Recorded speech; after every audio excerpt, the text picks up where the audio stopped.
আমরা ডাল দিয়ে ভাত খাই, এর মধ্যে একটু পেঁয়াজ খাই, মাঝে মধ্যে একটু কাঁচামরিচ খাই, ফাঁকে ফুঁকে জমির আইল ঠেলতে চাই, অন্যের জায়গার মধ্যে দিয়ে লাঙ্গুল চালিয়ে যাই। এটা আমাদের খুব মজা লাগে আর কি। এই ৭.৫ কোটি বাঙালি মানে বাঙালি করে রেখেছো, মানুষ করো। যে আইন কানুনগুলো করেছে, সে আইন কানুনের করার ক্ষেত্রে এরা আসলে লেভেল প্লেয়িং ফিল্ড বলতে যা বোঝায়, বাস্তব অবস্থাটা সেটা বর্ণনা করেন। যা হওয়ার তাই ছিল। এখন আমরা তো আকাশ থেকে আনতে পারবো না, মানে আমাদের বাংলাদেশে যারা আছে তারাই তো। এই সময় জুলাই আগস্ট বিপ্লবের যারা নেতা ছিলেন তারাও প্রার্থী হয়েছেন।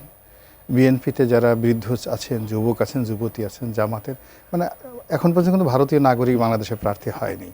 বা এই যে আমেরিকার যে ডিপ স্টেট ডোনাল্ড ট্রাম্পের কোনো লোকও হয়নি। আমাদের বাংলাদেশে যারা লোকজন আছে তারাই হয়েছে। আর আমাদের যে ইন জেনারেল যে স্বভাব চরিত্র, আমরা ডাল দিয়ে ভাত খাই, এর মধ্যে একটু পেঁয়াজ খাই, মাঝে মধ্যে একটু কাঁচামরিচ খাই, ফাঁকে ফুঁকে জমির আইল ঠেলতে চাই, অন্যের জায়গার মধ্যে দিয়ে লাঙ্গুল চালিয়ে যাই। এটা আমাদের খুব মজা লাগে আর কি। রাস্তাতে গেলাম, যাওয়ার সময় হাতে একটা লাঠি আছে, একটা গাছের উপরে একটা বাড়ি দিলাম কোনো কারণে। একটা বুড়া মানুষ যাইতেছে, দেখবেন যে গ্রামে একটা পাশে একটা গাছের উপরে একটা বাড়ি দিল, কোনো দরকার নেই। গাছের একটা পাতা ছিল, একটা ডাল ভেঙে সে হাতে নিয়ে ট্যাং ট্যাং করে ঘুরতে থাকলো। বুড়াও এই কাজ করে, যুবকও এই কাজ করে, বাচ্চারাও এই কাজ করে।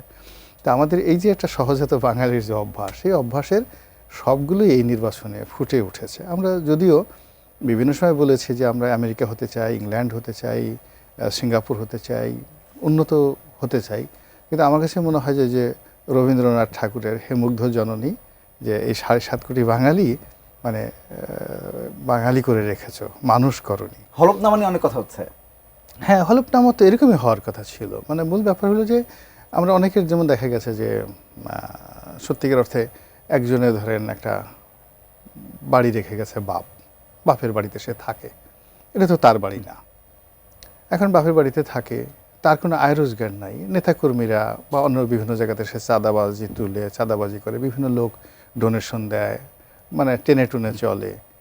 তখন সে কি করে এই মানে নির্বাচনে সেও তো প্রার্থী হচ্ছে, এবং এই নির্বাচনের সময় যদি ২-১০ কোটি টাকা খরচ যায় তাও জনগণ দেবে।